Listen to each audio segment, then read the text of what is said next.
Este día vamos a continuar lo que corresponde a la parte de la introducción de lenguajes de marcado, como parte de la unidad número 1 que corresponde a la introducción del diseño web, principios y aplicaciones, ¿cierto? En este contexto vamos a aprender en la siguiente, digamos, agenda, ¿no? Primero vamos a continuar hablando de lo que corresponde a HTML5, ¿cierto? En lo que lleva a lo que son jerarquías HTML5, la regla del 100%, en qué consiste perdón, aquí me estaban escribiendo. ¿En qué consiste esta regla? Es muy importante para que podamos aprender la parte de la responsividad.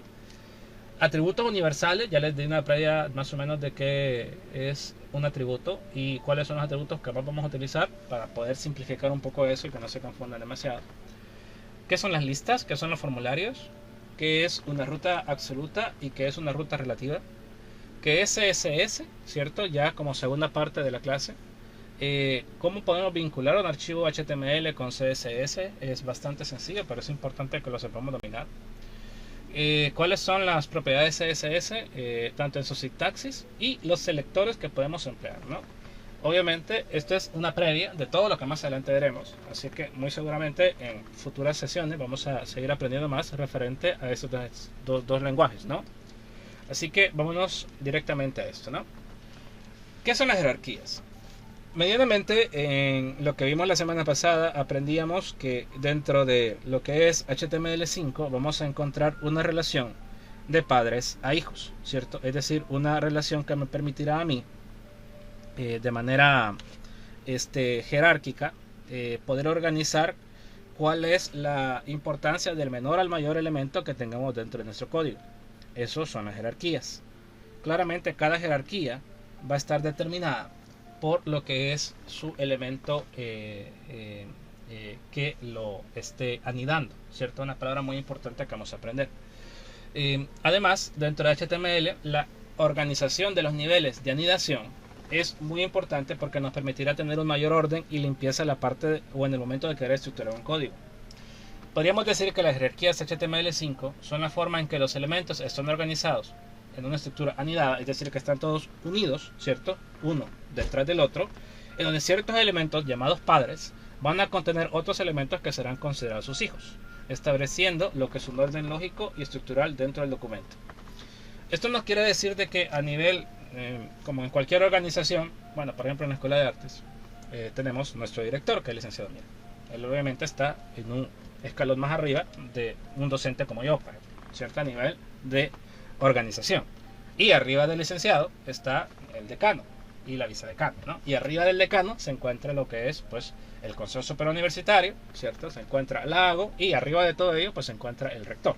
Y más arriba de eso podemos encontrar más jerarquías a nivel de organización. Pues así funciona también el HTML. Hay ciertos elementos que tienen una mayor jerarquía que otros y que ayuda a tener un cierto orden paramétrico de cómo vamos a ir a estructurar el código. Al final, las jerarquías ayudan a que uno como maquetador, como gestor del código HTML, pueda tener una guía de cómo debemos de organizar cuál va a ser el de mayor peso en cualquier contexto. Ahora bien, la palabra código anidado es muy importante que también la conozcamos. Este concepto habla de que una estructura en cualquier lenguaje, en este caso el lenguaje de marcado como es el HTML o el CSS, va a ser, digamos, la práctica de colocar e incorporar elementos de código dentro de otros elementos similares, a manera que estas funciones se vayan heredando en un cierto sistema de bucles, en donde cada etiqueta puede ser parte de otra estructura mayormente grande. Es decir, una etiqueta puede contener más etiquetas y esas etiquetas pueden contener más etiquetas, ¿cierto? Pero al final todas vienen en su misma estructura de herencia. Siempre va a haber un antes y va a haber un después. Una etiqueta padre puede tener etiquetas hijos y esas etiquetas hijos podrán tener diferentes hijos y así hijos de hijos de hijos de hijos. Pero al final el primer nivel, o sea, la primera estructura, ¿cierto? La semana pasada hablamos de los niveles principales de HTML, por cierto, va a tener como mayor importancia a nivel de estructura. Obviamente nosotros en nuestras familias tenemos nuestros padres, ¿no? Y nuestros padres nos heredan a nosotros como sus hijos ciertas características, como el tipo de cabello que tenemos, si es cabello liso, cabello rizado, nos heredan el tono de piel que tenemos. Si nuestros padres eran, pues obviamente de características de tez blanca, pues nosotros más chelitos. Si nuestros padres eran morenos, saldremos morenos, ¿cierto? Si nuestros padres eran, pues de cierta estatura, nosotros por lo general salimos similares a ellos, ¿no? Entonces heredamos ciertas características de nuestros padres. Nosotros, como hijos de ellos, podemos ser un hermano que va a compartir ciertas características que nos heredó nuestro padre, ¿cierto? Mi hermano puede también ser de piel color blanca, puede ser cabello rizado, como también yo lo soy, puede también tener lo que es una altura similar, porque somos de los mismos padres. Entonces vamos compartiendo características. Y si nosotros tuviéramos hijos, ¿cierto? O hijas, obviamente esos van a adquirir nuestras características que vienen heredadas de nuestro padre. Entonces esa es la misma lógica de los códigos anidados. Un código va a heredar las características fundamentales que el padre le herede, ¿cierto? Y esa herencia va a permitir poder diferenciar y determinar cuál va a ser la función de cada etiqueta. Este concepto de código anidado lo vamos a encontrar en cualquier lenguaje, ¿cierto? Lenguajes de marcado, como lo es HTML, CSS y XML. Y también lo vamos a encontrar en lenguajes de programación, como Java, como Python, como PHP, entre otros, ¿no? Pero es importante que sepamos ese concepto, herencias, ¿cierto? Qué elementos o qué características va a heredar un objeto de otro dependiendo de su contexto. En ese contexto podemos entender entonces que hay un orden de jerarquías. Hay que destacar que HTML5 no hay como una jerarquía fija que nos diga exactamente de manera estricta, bueno, primero la receta es el punto A, después va el punto B y el punto C. No, sino que a nivel general la jerarquía la organiza las buenas prácticas de desarrollo. ¿Quiénes son los que organizan estas buenas prácticas? La W3C, que es el consorcio que determina cómo se debe estructurar todos los lenguajes de marcado, hablando de HTML, CSS y XML. En este sentido, el orden lógico y estructural recomendado que define lo que es la W3C es la jerarquía que vamos a aprender, donde tenemos un orden semántico, es decir, cómo vamos a trabajar su sintaxis, y su orden funcional, cómo esa sintaxis va a afectar la estructura del código como tal. Qué bueno, José Juan, que ya logras entrar, un gusto verte. Aquí pues ya empezamos y pues espero que puedas revisar lo que vimos hace 7 minutos. Empezamos ya la clase propiamente dicha, así que pues puedes revisar lo que es el código, el video después, ¿no? Ahora, ¿cuál es el orden de jerarquías que vamos a interpretar? Como lo mencionamos la semana pasada, tenemos 3 niveles importantes, ¿cierto? Que es el HTML, que es el elemento raíz, que es el contenedor principal de toda la página. Y tenemos los siguientes niveles, que es el head y el body. Ahora, a nivel de jerarquías, estos vienen determinados por el primer nivel, el primer elemento, que es el elemento raíz, y los elementos hijos de HTML. Porque, bueno, si tú recuerdas el ejercicio de la semana pasada, hablábamos de lo que era la parte de la estructura del código. HTML, pues tú puedes perfectamente escribirlo con toda esa estructura escribiendo HTML 2.5. Es una fórmula que nos permite utilizar Mitril Emmet. Si escribo HTML 2.5 en Visual Studio Code y tengo instalado Mitril Emmet, al momento de presionar Tab, inmediatamente después de colocar el 5, nos va a generar una estructura. Y esa estructura va a tener el tipo de lenguaje de marcado que vamos a utilizar, en este caso es HTML5, es la versión que estamos empleando. Y dentro de ella teníamos varias etiquetas que nos creaba. Entre ellas encontramos el head, que es la etiqueta que va a contener aquellos elementos que no van a ser visibles en la página, como enlaces, script, títulos, nombres generales, metadatos de la página, pero que son importantísimos para el funcionamiento de la misma, y que es lo que los navegadores van a interpretar para poder posicionar la página en cualquier tipo de buscador. Y tenemos la etiqueta body, que es el elemento que va a tener lo visible e interactivo de la página, que va a ser prácticamente todo lo que nuestro usuario va a poder ver. Estos 3 niveles que tenemos acá, HTML, head y body, son los principales que vamos a encontrar. Pero a nivel de jerarquías, HTML va a estar sobre ellos, porque obviamente es el padre de ellos, ¿cierto? El que los va a contener, es la caja, el armazón donde vamos a meter todo. Y los hijos del HTML van a ser el head y el body, ¿cierto? Que van a ser los que continúan la herencia de su propia estructura. Pero dentro de cada uno, tanto del head como el body, vamos a encontrar otras herencias más. ¿Cuáles son? Bueno, dentro del head vamos a encontrar etiquetas que no van a afectar directamente a la parte visual de nuestra página, es decir, que no van a ser vistas por ningún usuario, pero son importantes porque van a funcionar como una especie de armazón que va a estructurar toda la página en cualquier navegador. mencionábamos 5 navegadores que actualmente vamos a encontrar en el mercado como los más importantes. Uno es Chrome, otro es Mozilla, otro es Safari, otro es Opera y otro es Edge. Anteriormente Edge se conocía como Windows Explorer, hoy es Edge, y son los 5 navegadores que encontramos como los más importantes para cualquier tipo de proyecto web. Para que el navegador entienda, por ejemplo, cuando yo coloco en el buscador en Google, quiero ver una página que tenga que ver con, no sé, con universidades de El Salvador. Entonces, él va a ir a buscar ese buscador, al momento de colocar universidades de El Salvador, va a ir a buscar en las millones y millones de resultados que pueden existir. Va a ir a buscar cuáles son las páginas que tienen en su título universidad y que tenga también la palabra clave El Salvador, ¿cierto? Ahí vamos a encontrar a la UCA, vamos a encontrar a la UFG, a la UNAV, a la UES obviamente, y a todas las universidades que tengan en sus palabras clave de título universidad y El Salvador.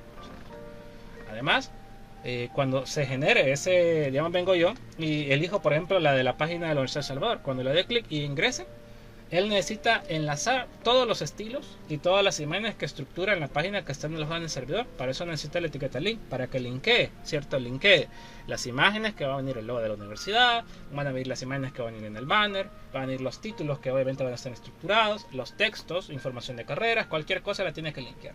Tiene que linkear también los estilos, porque obviamente tiene que tener su gracia, ¿no? Sus colores, sus formas, sus tipografías. Entonces con la etiqueta head vamos a utilizar todas las etiquetas que nos permitirán pues estructurar la página a nivel estructural, valga decirlo, pero que no necesariamente van a ser vistos. La etiqueta meta, por ejemplo, nos ayuda a poder diferenciar, por ejemplo, el código de área, ¿cierto? Para que cuando colocamos universidades de El Salvador en Google, nos aparezcan obviamente resultados que estén en nuestra misma zona geográfica, ¿no? Que no nos aparezca, por ejemplo, tal vez allá digamos, en Brasil. Ahí existe San Salvador también, ¿cierto? Hay o Salvador, creo que se llama, hay un pueblo, un estado, una ciudad que se llama Salvador. Pero entonces al tener la etiqueta meta podemos diferenciar que solo queremos que no se ubique en las páginas que tenemos en el contexto de Centroamérica, por ejemplo. Entonces eso lo podemos hacer con estas etiquetas, ¿cierto? Muchas de estas etiquetas ya vienen prácticamente predefinidas. Si tú te das cuenta, cuando tú escribes HTML 2.5 utilizando Mitril-M, todo te lo estructura. Tú no tenés que escribir ni el título, ni el meta, ni el link, ya te viene todo eso estructurado, ¿cierto? Entonces, eso es una ventaja de querer utilizar los que son los complementos, porque tú te olvidas de algunos elementos que son, digamos, estables y que puedes dedicarles a otro. Cabal, sí, exactamente, José Juan. Yo me acordaba que algo así se llamaba, ¿no? Bueno, espero, gracias a Alejandro que me avises, espero que Ana, así como todos, puedan revisar más adelante este video, ¿no? Ahora, dentro del cuarto nivel de jerarquías, o cuarto orden de jerarquías, más bien sería dicho, vamos a encontrar la etiqueta body. Así como teníamos dentro de la etiqueta head, que era un segundo nivel, estas etiquetas, dentro de la etiqueta body vamos a encontrar estas otras. Ya las vimos la semana pasada, ¿no? La etiqueta header, por ejemplo, ¿cierto? Que es la cabecera del documento de una sección. La etiqueta nav, que es para colocar lo que son menús de navegación. La etiqueta main, que es la etiqueta o el contenido principal del documento y que solamente debe ser declarada una vez por página. La etiqueta section, que es donde vamos a poder colocar secciones temáticas de contenido. La etiqueta article, que nos servirá para colocar contenido independiente, sean columnas o filas, ¿cierto?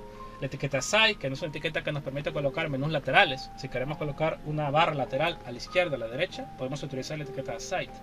La etiqueta footer, que es la etiqueta que nos va a hacer representar la parte del pie del documento de una sección, ¿cierto? Estas etiquetas son estándar en HTML5 y tanto la etiqueta header, nav, section, article, aside y footer son etiquetas propias de HTML5. Es decir, en HTML4, HTML3, HTML2, HTML1 no existían, ¿cierto? Si tú revisas el documento que está subido en el aula virtual, ahí te aparece un documento que dice etiquetas HTML y te va a aparecer el listado de todas las etiquetas que están disponibles.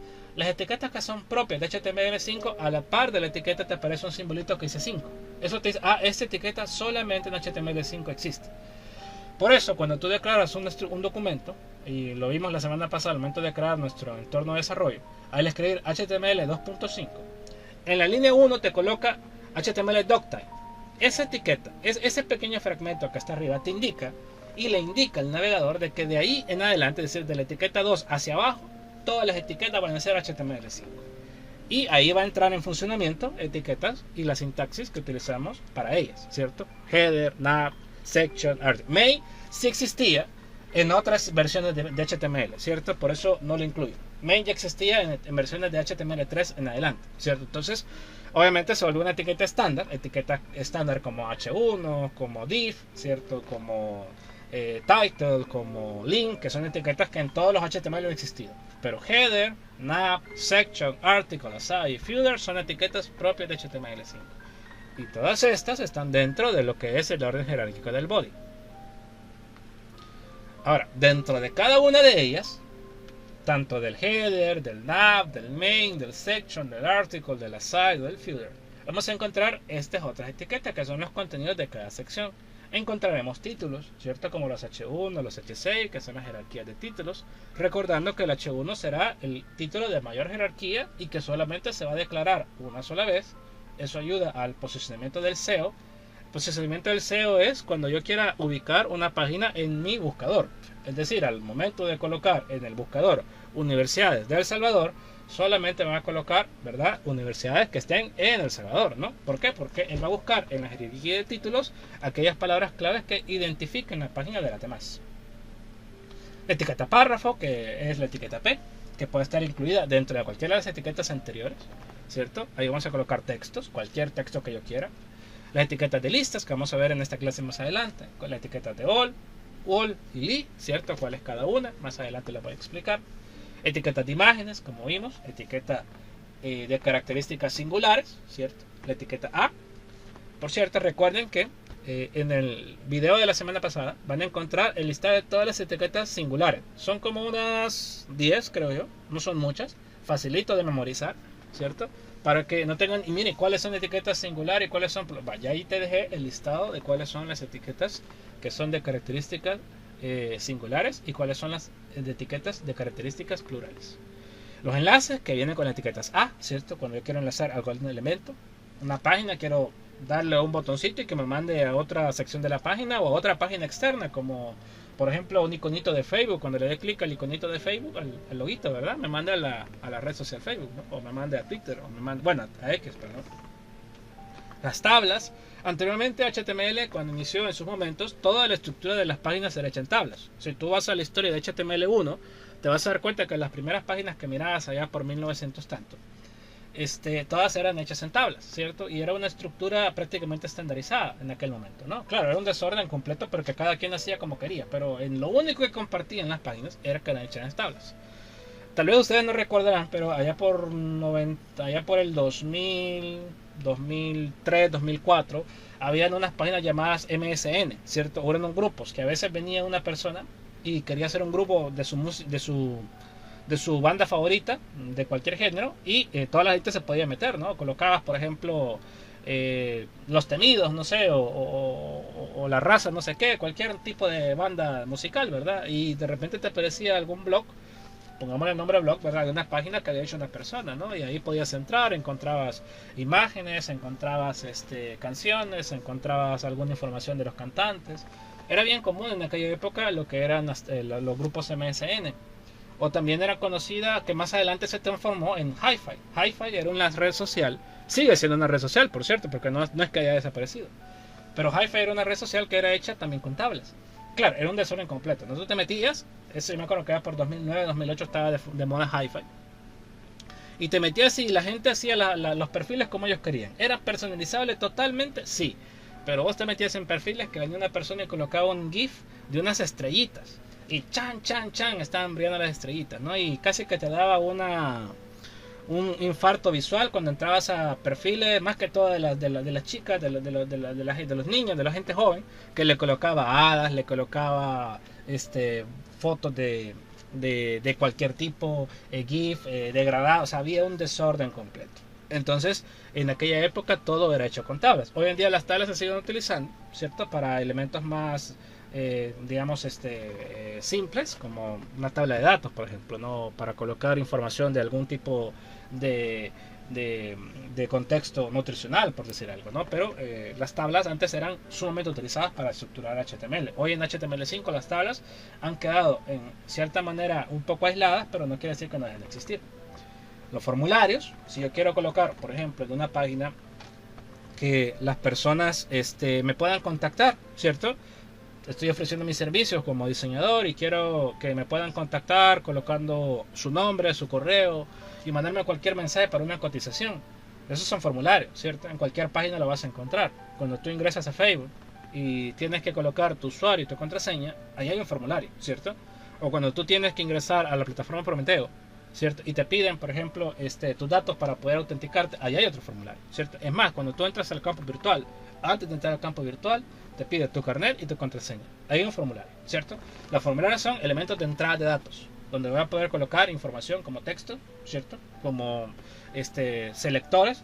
Si, por ejemplo, me preguntan cuál es tu país, te aparece un listado, ¿verdad? Elegir de toda la lista de países, El Salvador, Guatemala, México, lo que sea. O de repente te preguntan tu género, ¿no? Si eres masculino o femenino, ¿cierto? Hoy en día incluso ya aparecen 3 porque hay personas que se identifican con cualquier tipo de género. Entonces son entradas de datos, ¿cierto? Donde yo pueda colocar información que quiero que la página reciba y administre. Claramente esto a nivel visual solamente lo veremos como un formulario. Pero a nivel interno los formularios tienen una conexión muy importante con la base de datos que maneja nuestra plataforma. Por ejemplo, cuando tú ingresas a Facebook, obviamente te aparece un formulario que te pide tu usuario y tu contraseña. Cuando tú le das al botón ingresar, aunque tú no lo mires internamente, lo que hace la página es que agarra los datos, los empaqueta, los encripta para evitar que alguien los pueda hackear y los manda al servidor donde está alojado Facebook. El servidor lo recibe, desempaqueta lo que es los datos que mandó y empieza a cotejar, ¿verdad? De todo el listado de usuarios, cuál es el usuario que pega con el que vos colocaste. Y una vez que encuentre su usuario, empieza a cotejar cuál es la contraseña que colocaste y si esa contraseña está vinculada a ese usuario. Si él encontró que tanto el usuario como la contraseña están, ¿verdad?, complementarios, vuelve a empaquetar la información, la reenvía a tu computadora, todo esto en cuestión de milisegundos, ¿cierto? O sea, cuestión de infinitamente de segundos, o sea, rapidito hace eso. Y recibe tu máquina esa información, la desempaqueta, ¿verdad? La desencripta y si todo está correcto te deja ingresar. Entonces, esa es una relación de usuario, servidor, usuario. Es decir, del usuario manda información al servidor, el servidor manda información al usuario y el usuario puede funcionar o puede ingresar a la página. Y finalmente la multimedia, que son los videos, los audios y las cámaras, ¿no? Realmente las etiquetas de multimedia son poco utilizadas en HTML porque los videos son muy pesados.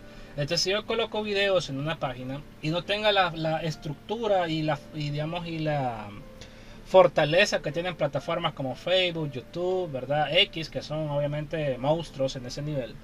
Entonces, si yo coloco videos, obviamente eso va a conllevar que cada vez que una persona cargue la página, le va a cargar el video. Imagínate que un video, si yo quisiera colocarlo, ¿verdad?, de manera HD, te está pesando 100, 200 megas. Quiere decir que cada vez que una persona ingrese a tu página va a tener que descargar 100 o 200 megas. Eso no es funcional. Para que una página sea funcional y que esté estructuralmente bien hecha, tú tenés que hacer la regla de 5. ¿Cuál es esa regla de 5? Con tu mano vas 1, 2, 3, 4, 5. Vas cargando, vas bajando los deditos así como estuvieras contando. Si al finalizar el quinto dedo todavía no te cargó la página, es porque la página está mal hecha, ¿cierto? ¿Por qué? Porque tarda demasiado en cargar. Y recordemos que mientras más tarde en cargar una página, más clientes perdemos. Este es, digamos, un esquema de cómo podemos entender entonces cómo serían las jerarquías. Nótese que HTML va a estar más a la izquierda, ¿no? Los que estén más a la izquierda van a tener más jerarquía que los que estén más a la derecha, ¿cierto? Entonces, HTML como primer elemento padre va a contener los head y los body como segundo orden jerarquías, ¿cierto? Dentro del head vamos a encontrar title, meta, link, ¿verdad? Todas las etiquetas que hemos explicado van a estar dentro del head. Dentro del body encontremos el main, el header. Dentro del header encontramos los nav, ¿cierto? Dentro de los sections encontramos los articles, los aside. Y dentro del body tendremos el footer, ¿cierto? Tal como aprendimos la semana pasada, ¿no? La estructura de una jerarquía. Quiere decir entonces que, por ejemplo, yo no puedo tener un nav al mismo nivel de un header. O yo puedo tener un article al mismo nivel de un section. O un main al mismo nivel del body. No, no pueden estar al mismo nivel. Porque si te das cuenta, cada uno va según su propio orden, ¿cierto? Y va a estructurarse de acuerdo a su orden, valor decirlo, de importancia. Un article nunca va a ser más importante que un section. Un section jamás será más importante que lo que es un body. Y un body nunca será más importante que un HTML. Pero obviamente un HTML le heredará características al body. ¿Por qué? Porque el HTML le hereda, por ejemplo, la generación de HTML en la que estamos trabajando, en este caso HTML5. Y como body hereda el HTML5, puedo utilizar etiquetas como el header, como el section, como el footer. ¿Por qué? Porque estas etiquetas son propias de HTML5. Y como estoy utilizando el header, puedo utilizar la etiqueta nav, ¿cierto? Porque el header hereda las características de la etiqueta nav. De igual manera el section hereda características de la etiqueta article. Y también de la etiqueta site. Y aquí te aparecen 3 puntitos, porque dentro del section puedes tener títulos, puedes tener div, puedes tener tablas, puedes tener formularios, cualquier elemento. Pero todos estarían dentro de este nivel de orden de jerarquías. Aquí tenemos un esquema también muy importante.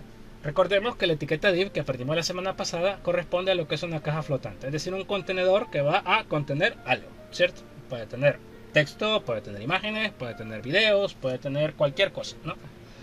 Pero a nivel de jerarquías, utilizando este mismo esquema que tenemos acá, podemos decir entonces que las etiquetas de primer nivel será, pues obviamente el main.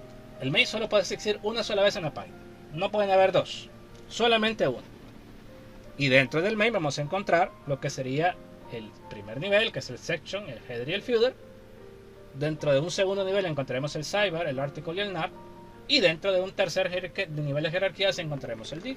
Los div, como cajas flotantes, ¿cierto? Al finalizar la sesión, o el día, sea un main, un header, un nav, un section, un article, un side y un footer, cualquiera de todos, al final del día todos son cajas flotantes, ¿cierto? Simplemente que son cajas flotantes que están definidas para un orden. Por ejemplo, si yo quiero una caja flotante para colocar lo que es la cabecera de la página, bueno, aquí lo tienen, ¿no?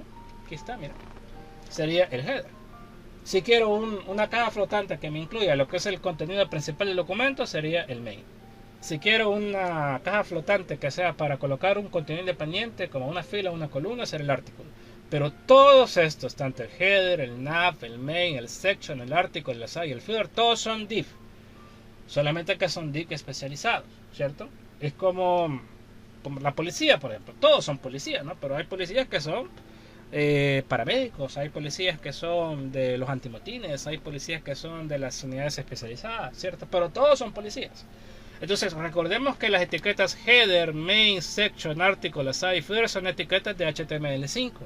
Quiere decir que en la versión 4, la versión 3, la versión 2 y la versión 1 no existían. Quiere decir entonces que no había posibilidad de colocar cabeceras, colocar filas, columnas, pies de páginas. No, sí había posibilidad de colocarlas. ¿Cómo las colocabas antes? Todas las colocabas con la etiqueta div.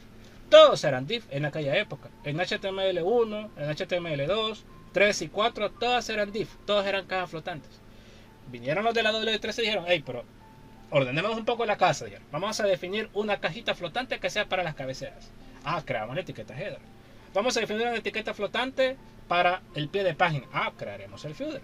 Definamos una caja flotante para lo que son las barras de navegación. Crearemos entonces el nav. Pero todas son div, ¿cierto? Claramente div especializados. El siguiente punto, que es la regla del 100%. Esta regla es una regla muy útil a la hora de querer maquetar cualquier sitio, ¿no? Y que nos va a permitir tener la parte de la responsividad, ¿cierto? Veamos a continuación cómo funciona. La regla del 100% consiste en asignarle a un elemento un ancho específico del 100%, es decir, que abarque la totalidad de la pantalla que tengamos en cualquier determinado momento. ¿Por qué? Porque recordemos de que todos tenemos diferentes pantallas. Yo tengo una pantalla de 20 y tantas pulgadas, ¿cierto? Pero posiblemente ustedes tengan una pantalla más grande, curva tal vez, o más chiquita. O sea, no importa, puede haber de 21, de 27, de 32, de cualquier nivel de pulgadas, ¿cierto? Pero la página que yo abra en mi navegador tiene que verse igual en cualquier pantalla, ¿cierto? En cualquier tamaño. Entonces, ¿cómo puedo asegurarme que esa página se va a poder ver igual en cualquier dimensión? Llámese dimensiones de escritorio, ¿verdad? Porque si vamos a utilizar ya dispositivos móviles como tabletas y teléfonos, ahí vamos a hablar de otro contexto. Pero independiente, incluso los teléfonos móviles y las tabletas también entienden de que aunque yo esté viendo el teléfono, desde el teléfono una página, siempre tengo que ver que la página abarque toda la dimensión del ancho de la pantalla. Eso es exactamente la regla del 100%. es asegurarnos que los contenedores, padres e hijos, tengan siempre un ancho disponible y definido del 100%, para que cuando yo abra la página no me aparezca cuta de un lado, es decir, que yo de repente veo que del lado izquierdo sí está bien la página, pero al finalizar veo cortada la página. Quiere decir entonces de que esa página no está cumpliendo la regla del 100%. Realmente la regla del 100% no es una regla oficial del lenguaje, pero es una buena práctica o un concepto relacionado que define cómo se deben de trabajar los anchos, estos serán en porcentajes, y los altos relativos, que serán en píxeles. Es decir, nos permite organizar de manera eficaz y sencilla cómo debemos de maquetar cualquier estructura de HTML siguiendo esta regla. Es importante destacar, y lo tenemos aquí en pantalla, ¿cierto? Al lado izquierdo vemos cómo podemos encontrar estas filas, ¿cierto? Y esta columna completa. Si te das cuenta, el header, que está en color morado, el footer, que está en color fucsia, y el color verde, que representa las demás filas, todas abarcan el 100% de la pantalla, ¿cierto? Es decir, la pantalla está representada con el recuadro color negro, con bordes negros, y el contenido va a ser representado por cada fila. Nótese que cada fila está exactamente dimensionada a abarcar el 100% de la pantalla. Eso me ayuda a mí a entender de que independientemente de esta página yo la esté viendo en una pantalla de 21 pulgadas, de 17 pulgadas, de 22, de 30, de cualquier dimensión, siempre la página la voy a ver al 100%, es decir, que me abarque todo el ancho. Ahora bien, eso es con los anchos. Los anchos serán hechos en porcentajes y los altos serán escritos en píxeles. ¿Por qué? Porque recordemos que los altos de las páginas, es decir, el contenido, yo puedo, digamos, al momento de cargar la página, independientemente de mi monitor, decir que solamente voy a ver en un primer momento el header, el artículo 1 y el artículo 2.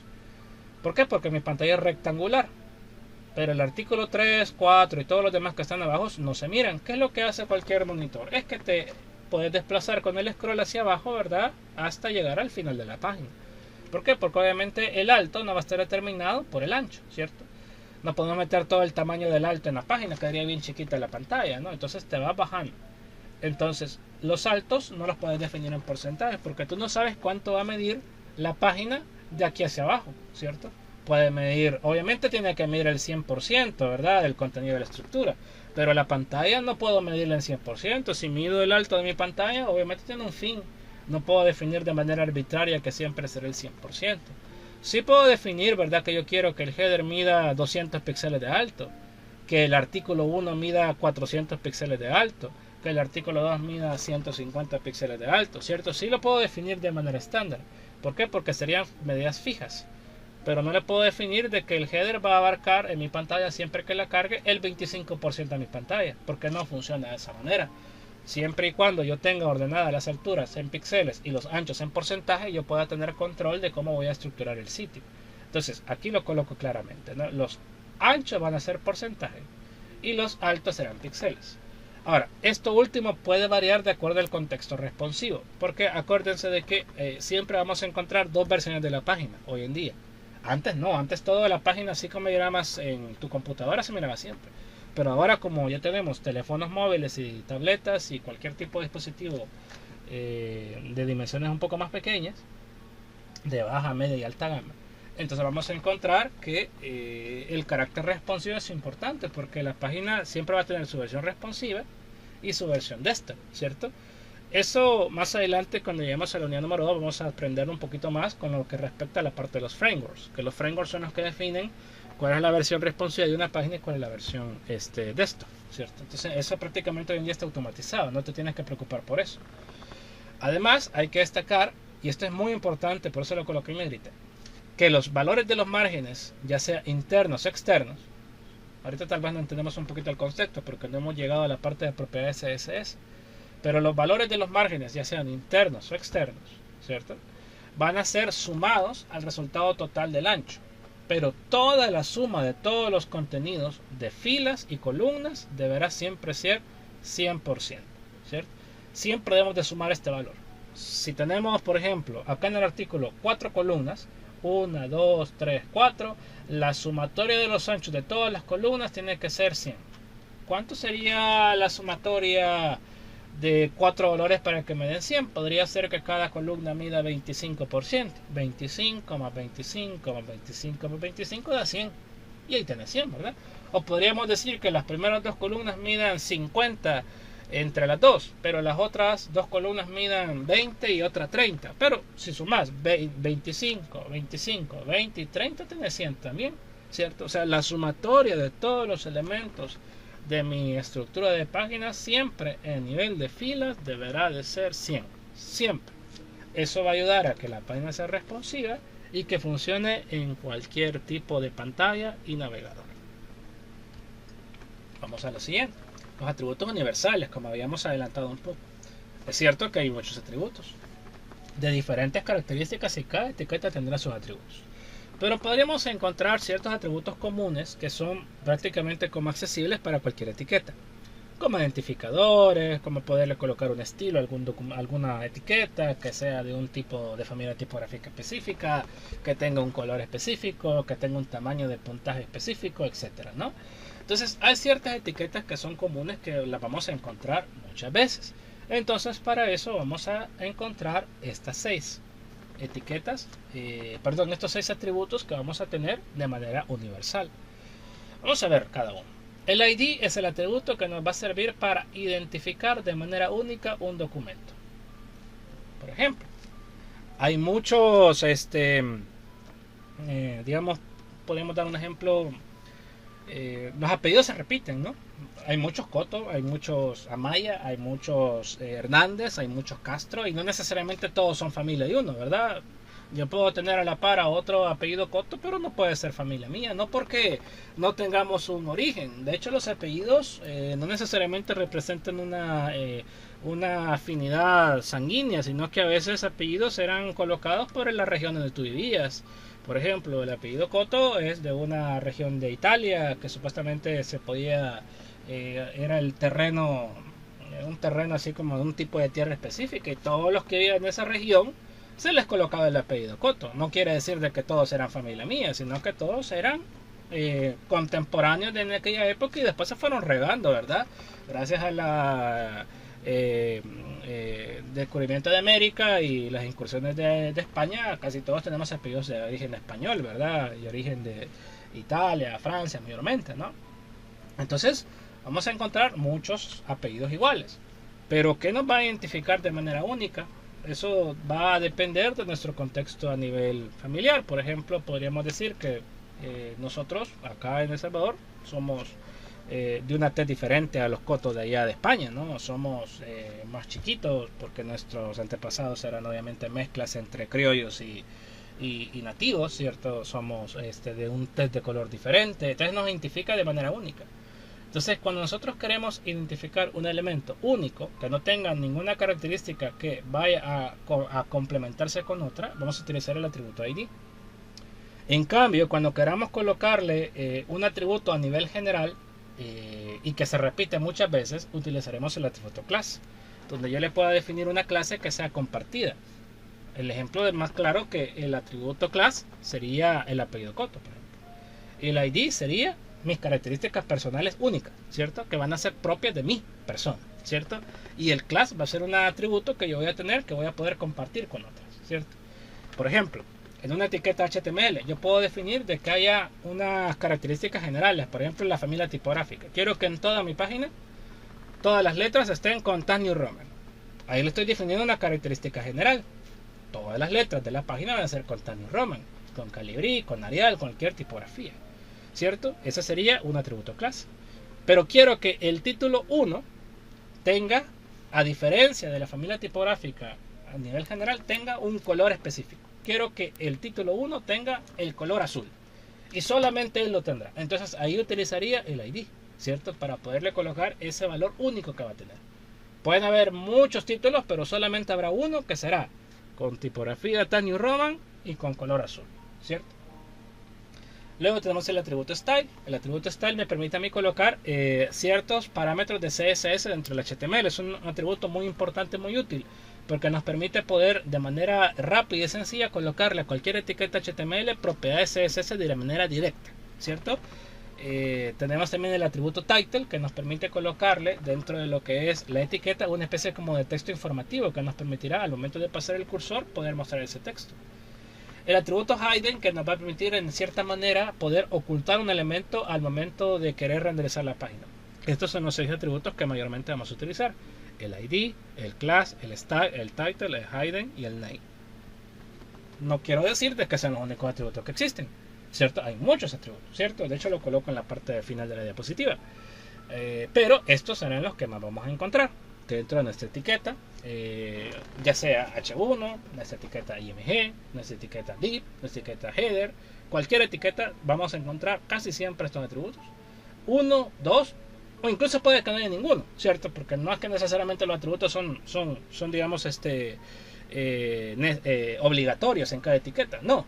Pero sí vamos a encontrarlos muchas veces, ¿cierto? Pero repito, hay muchos más que algunos no vamos a alcanzar a ver en este curso porque considero yo que no son demasiado importantes, ¿no? No porque no sean, claro, importantes realmente, sino para lo que queremos aprender en esta asignatura, ¿no? Y listo. Vamos a aprender otras etiquetas HTML. En este caso aprenderemos las listas. ¿Qué son las listas en HTML? Bueno, las listas en HTML son estructuras que nos permiten organizar y agrupar elementos de manera en la que comparten ciertas características propias de su propia, válganse decir, la organización, y podrán ser ordenadas o desordenadas, facilitando la lectura y la presentación en la página web. Las listas podrán ser listas ordenadas, que son las etiquetas all, y listas no ordenadas, que son las etiquetas all. ¿Y cuáles son las funciones de las listas? Bueno, primero, organizar el contenido de forma clara y accesible, para que cualquier persona pueda entenderlo y pueda verlo de manera fácil y rápida. También, las listas servirán para crear menús, listas de tareas, paso a paso, glosarios y entre otros aspectos. Mayormente vamos a utilizar esta segunda función como su principal elemento fundamental, crear menús. Y lo otro es que podemos mejorar la semántica y la accesibilidad del contenido, porque ayuda a posicionar el SEO de la página de manera más eficaz al momento de renderizar la DOM de la página. Veamos acá. Este es un ejemplo de la lista ordenada que tenemos en la parte superior, y tenemos una lista no ordenada. La lista ordenada, como notarás, la única diferencia que tiene con la lista no ordenada es la etiqueta de apertura. Nota que en la etiqueta de apertura vamos a encontrar la etiqueta all. Esto indica que esta lista va a estar ordenada, como que fuera al momento de querer colocar viñetas en Word, ¿no? Si yo tengo unos textos y le coloco viñetas, al primer elemento le va a colocar el 1, al segundo elemento le colocaré el 2 y al tercer elemento le colocaré el 3. Exactamente esto estoy viendo acá. HTML. Acá en HTML vamos a colocar dentro del section una etiqueta article, recordando la jerarquía, ¿cierto? Y dentro de la etiqueta article vamos a crear lo que sería la lista. Si coloco una lista ordenada sería con la etiqueta all, ¿cierto? Entonces coloco all, ¿cierto? Y ahora vamos a aprender algo muy útil que les va a servir a ustedes para poder maquetar de manera más rápida utilizando Mithril Emmet. ¿Qué son? Son las fórmulas, ¿cierto? Si tú te das cuenta, gracias a Mithril Emmet, cuando yo coloco cualquier etiqueta, por ejemplo la etiqueta div, y presiono tab, me genera toda la estructura de la etiqueta. Está fácil, ¿no? Pero si yo quisiera poder, digamos, hacer una etiqueta, es decir, que cuando yo escribo una etiqueta me crea toda la estructura de manera un poco más controlada, puedo utilizar las fórmulas.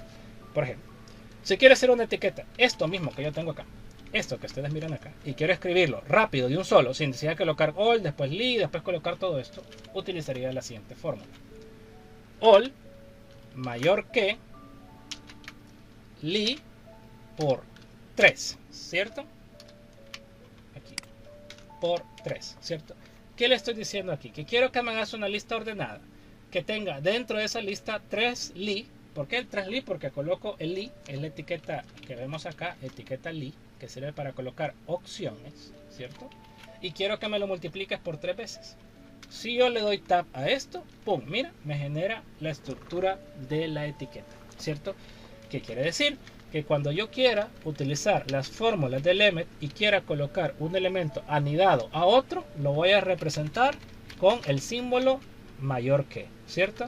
¿Por qué? Porque all es mayor que estos li.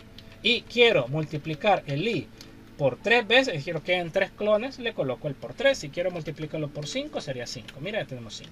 Si quiero colocar por 2, coloco 2.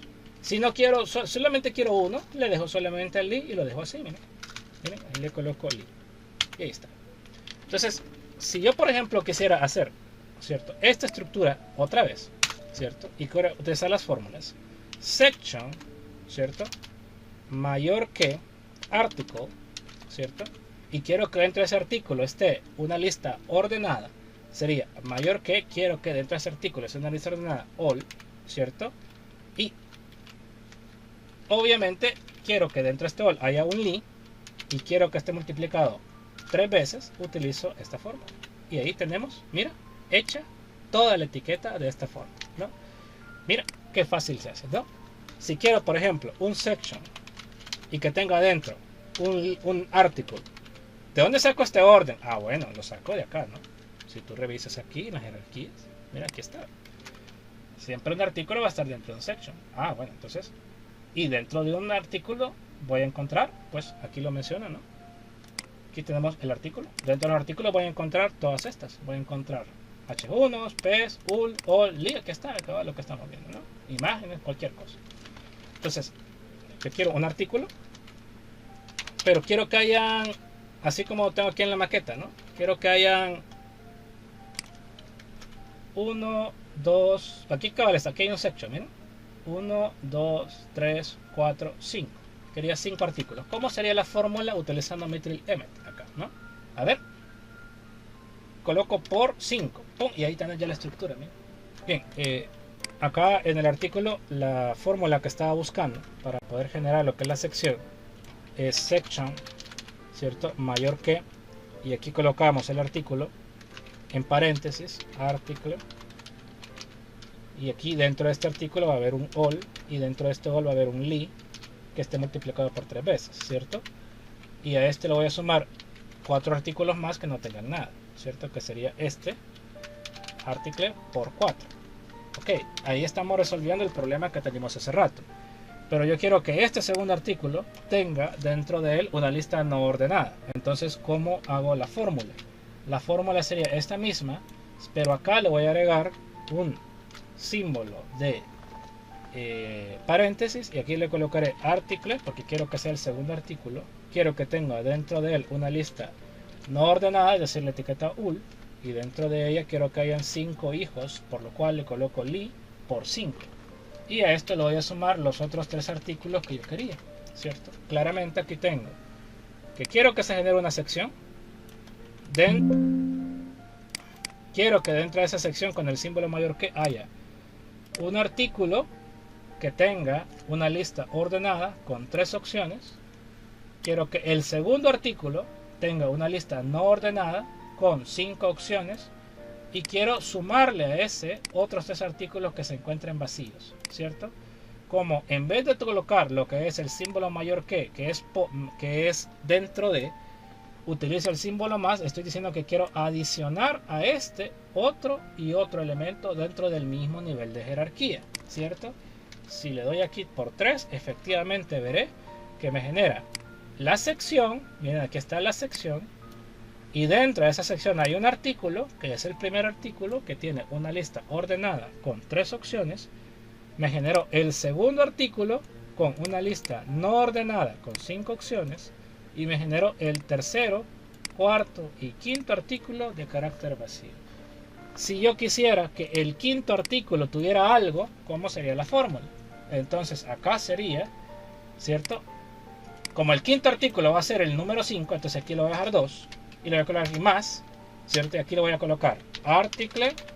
Y quiero que este artículo tenga un div, por ejemplo. Sería mayor que div, ¿cierto?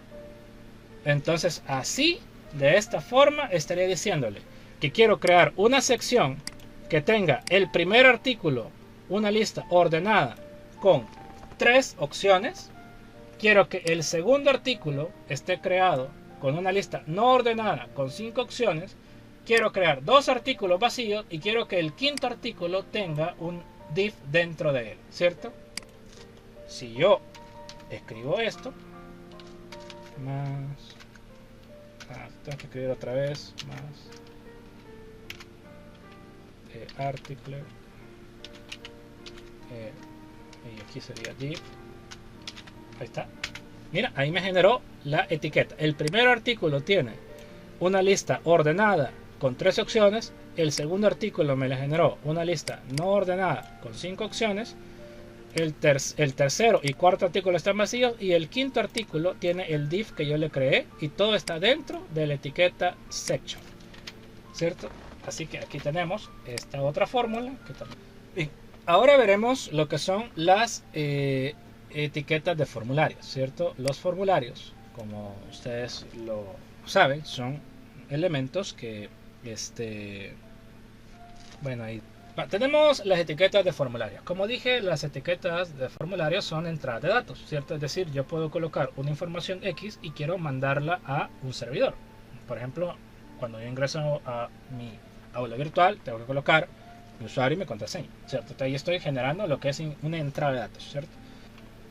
Los formularios, como dije anteriormente, son estructuras que permiten recopilar datos, ¿cierto? Mediante lo que es la interacción del usuario con el servidor.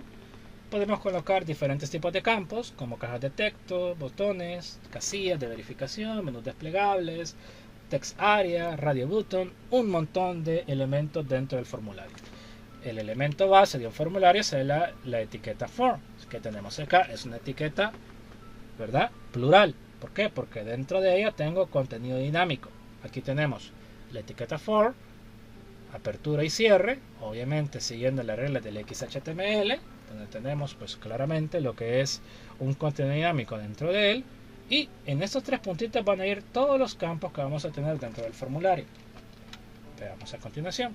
¿Cuáles son los campos que vamos a tener en un formulario? Empezamos por la primera etiqueta, que es el input. El input es el formulario, o la etiqueta, más bien dicho, por excelencia, que además vamos a utilizar dentro de los formularios. Es un campo de entrada genérico, que puede ser ya sea un texto, un correo, un número o incluso un password, ¿cierto? Ahora bien, tenemos varias variantes de la etiqueta input, que las tenemos de este lado. No son todas las variantes que existen, pero sí son las más comunes y las que más vamos a utilizar. ¿Cómo podemos diferenciar cuál va a ser la variante de la etiqueta input que vamos a utilizar? Será con el atributo type. El atributo type, que es propio de las etiquetas de formularios, va a asignar a la etiqueta input cómo se va a comportar dentro del formulario.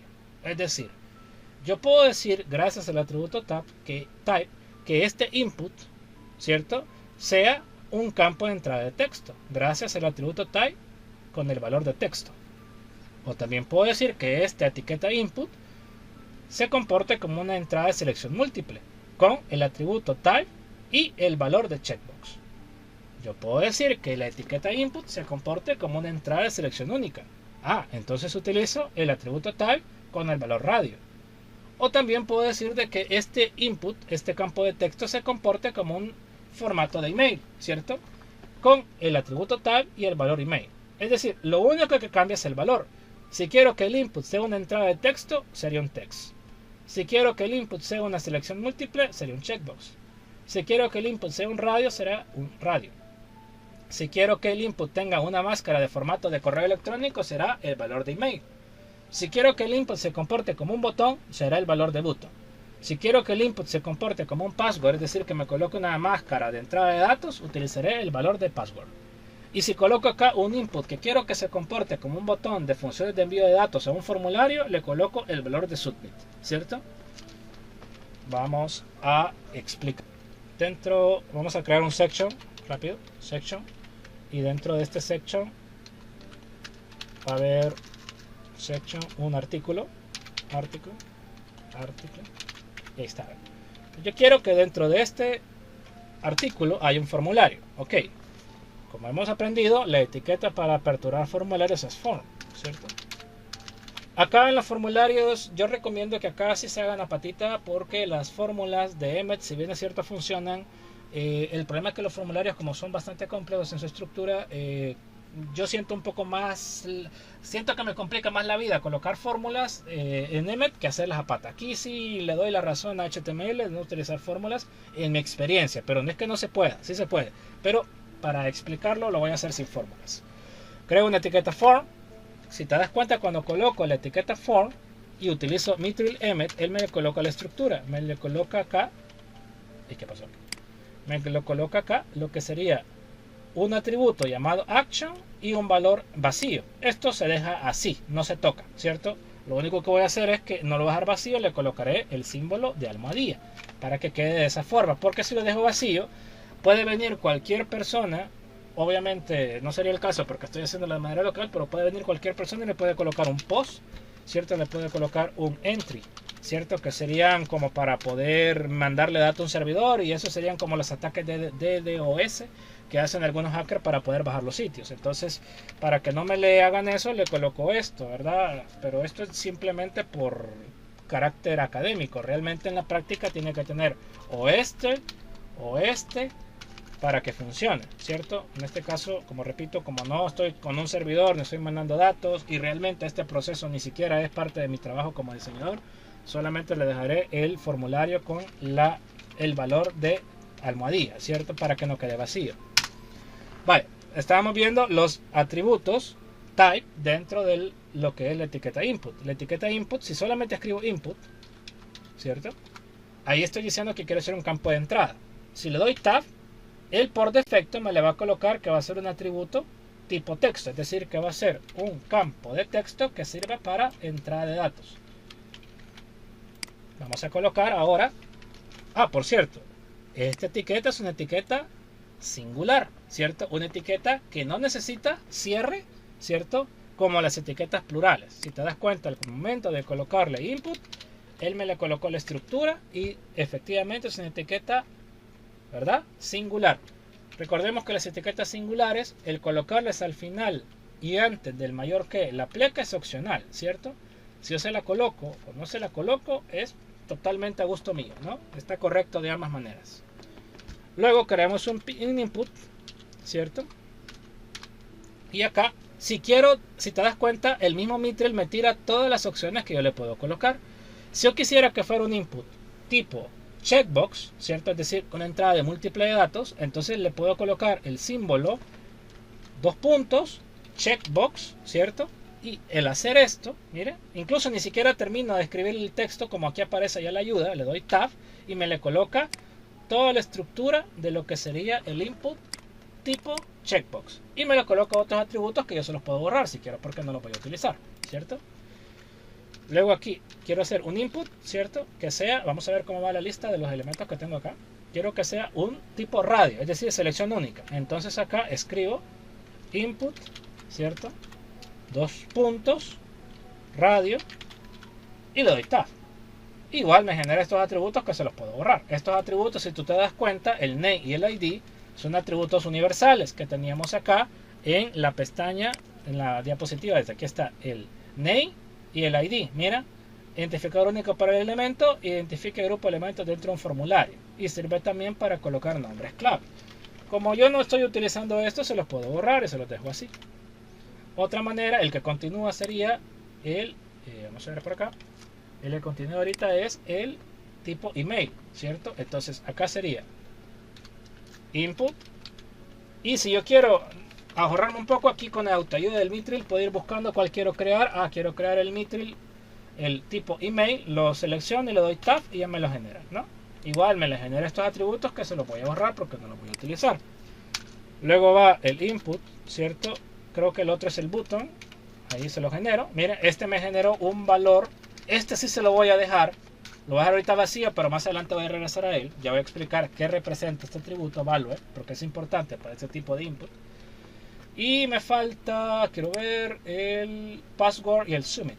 Entonces vamos a colocar acá input. Vamos a ver si aquí está el password. Aquí tiene que estar todo listado. Si te das cuenta, aquí aparecen todas las variantes de los inputs, ¿cierto?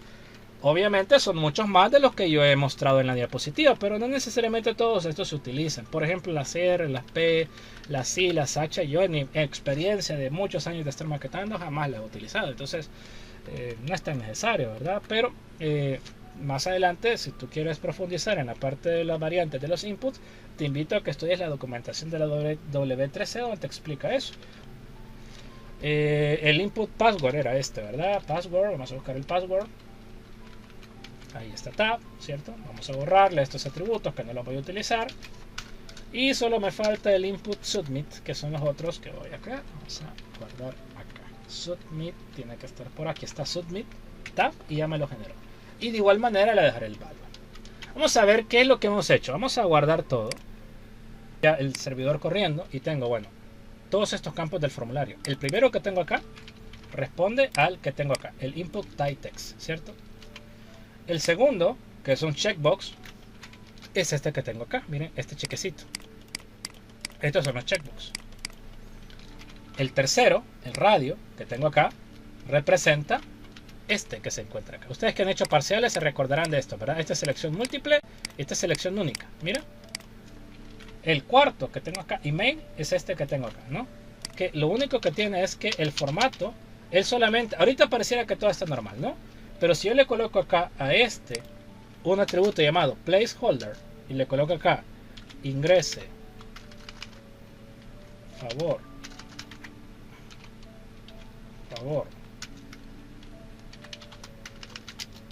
o solamente lo voy a colocar aquí email arroba, quiero ver cómo se saca la arroba acá, y aquí le coloco email.com, ¿cierto? Entonces si yo guardo este ahora, refresco aquí, si te das cuenta ahora ya me aparece ahí miren, la ayuda de cómo debe ir el formato del correo, ¿cierto? Entonces aquí se coloca, él te va a pedir, pareciera que es lo mismo, pero cuando yo le dé al botón de enviar, si dentro de este campo de texto yo no utilizo este formato que le he colocado, es decir, el nombre del correo @email.com, es decir, el nombre del dominio.com, él no te va a dejar pasar este formulario porque va a pedirte que obviamente tenga este formato.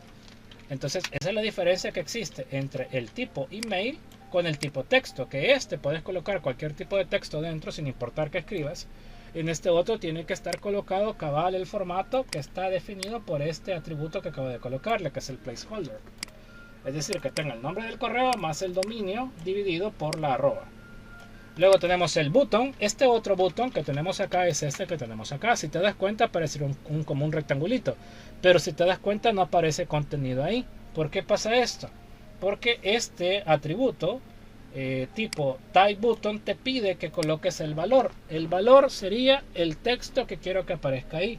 Ojo, este valor puede ir a diferencia de muchas otras propiedades de HTML, poder escrito utilizando mayúsculas o minúsculas. ¿Por qué? Porque este va a ser el texto, ¿cierto? El texto que va a ser visible dentro del botón. Entonces, en este contexto de formularios y en esta etiqueta input y en este atributo value, sí es permitido colocarle mayúsculas, porque este será el texto que visualizará el usuario para poderle colocar lo que es el texto del botón, ¿cierto? Solamente ahí, ¿verdad? Entonces venimos aquí, mire, y cuando le coloqué el value ya aparece aquí, mire, ingresar, ¿no? Entonces yo le puedo colocar acá cualquier tipo de valor, le puedo colocar hola, por ejemplo, ¿no? Y como me permite colocarle mayúsculas, le coloco la H en mayúsculas, ¿no? Y me vengo acá y ahora aparece hola, ¿cierto? Y ahí está el botón, ¿no? Y luego tenemos el tipo password, que es igual a este otro, solo que si te das cuenta, cuando yo escribo, en vez de escribir texto, me coloca la máscara que utilizo usualmente para poder ocultar cuál sería el valor del texto que estoy mostrando. Y el submit es lo mismo que el botón, solamente que este está especializado, vamos a colocarle bola también, para el cierre de cualquier forma, es decir, enviar, ¿cierto? O ingresar o iniciar sesión. Miren, es decir, mira, incluso cuando yo le doy, vamos a refrescar acá, vamos a ir para atrás, cuando yo le doy el botón hola, no pasa nada, mira, porque es un botón común y corriente.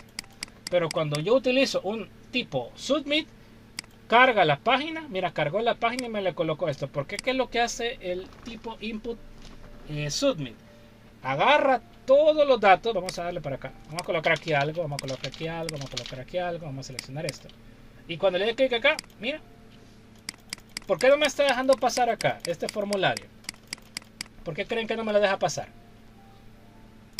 Ahí me está tirando un error en un campo, ¿verdad?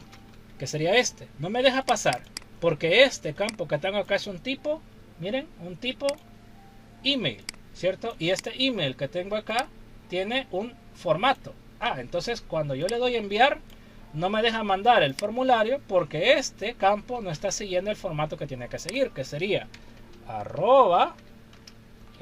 @gmail.com.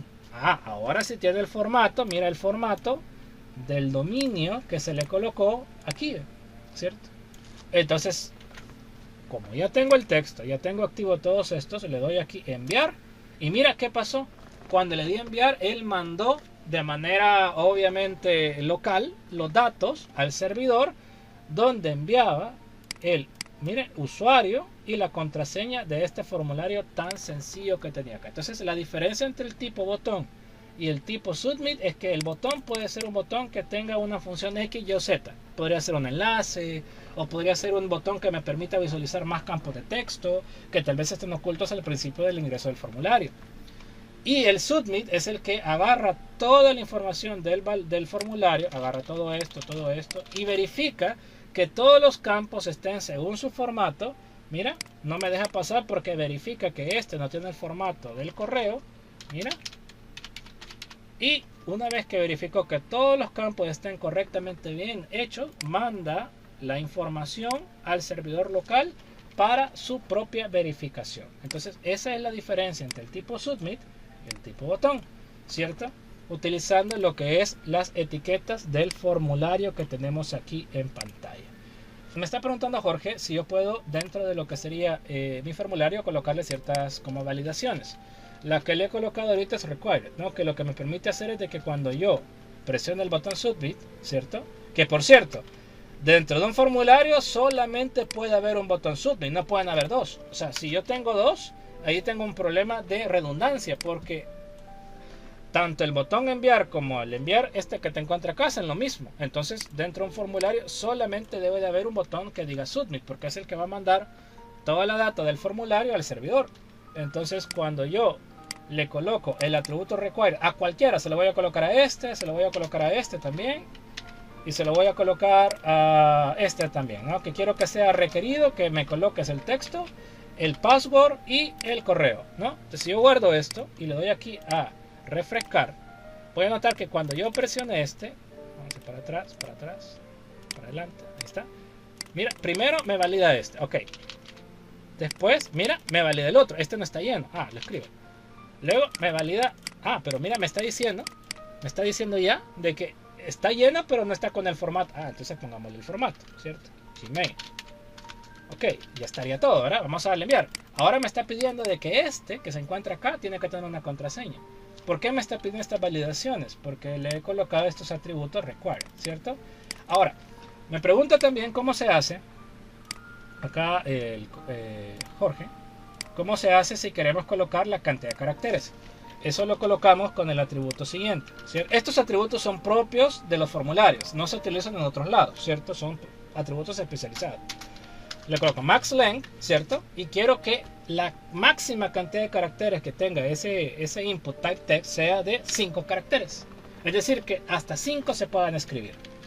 Vamos a colocarle say all y vamos a verificar si efectivamente funciona. Salgamos, entremos, refrescamos. No se limpia el texto porque obviamente no le he colocado validaciones de limpiarlo, pero eso pues no me corresponde hacerlo a mí ahorita, simplemente para explicar. Yo he dicho de que acá solo puede haber 5 caracteres. Vamos a hacer 1, 2, 3, 4, 5. Y mira, ya no me deja colocar el 6. Porque ya le he limitado que solamente permita colocar 5 caracteres. Esto es cuando quiero tener max. Y cuando quiero que tenga el mínimo, utilizo min length. Quiere decir que tiene que tener cuando menos 2 caracteres. Y tiene que tener máximo 5. Significa entonces que si yo salvo esto y refresco, ¿cierto? Vamos a borrar esto. Si yo le doy enviar, obviamente me va a validar que está vacío. Vaya, ok. Si le coloco un carácter, ahí mismo me dice, el mismo navegador, mira, cuando le dé enviar, que tiene que tener por lo menos 2 caracteres, porque yo le definí en el atributo min length que tiene que tener por lo menos 2.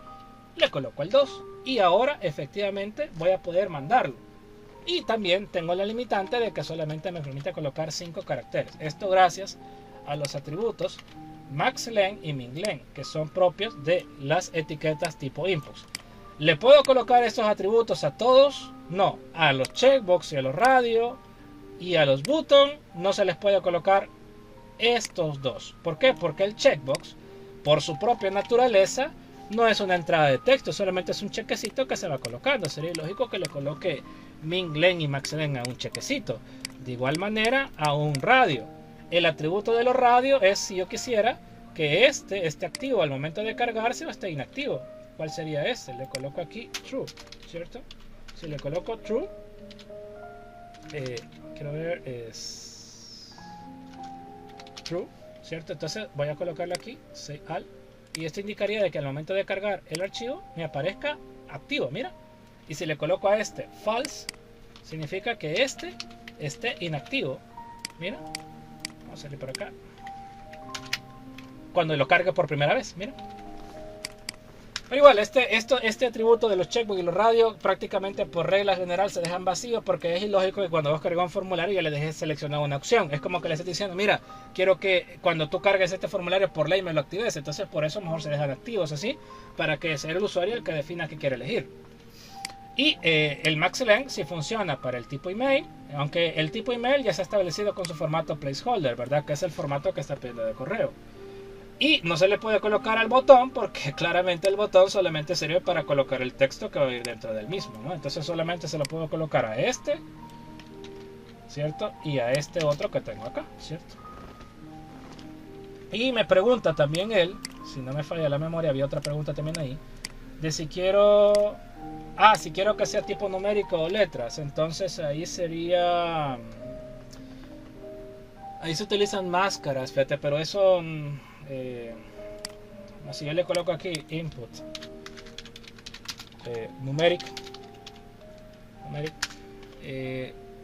si te das cuenta, no, aquí está, utiliza el atributo number, ¿cierto? Quiero que solamente sea para números, ¿cierto? Entonces sería ese. Vamos a colocar acá uno más que sería un input y type number. Aquí está el que solamente es para numéricos, este. Igual le coloca el name y el ID, que se lo voy a borrar porque no los necesita. Y este otro es igualito a este que se encuentra acá, ¿cierto? Solamente que ahora solamente este me permite colocar números, ¿cierto?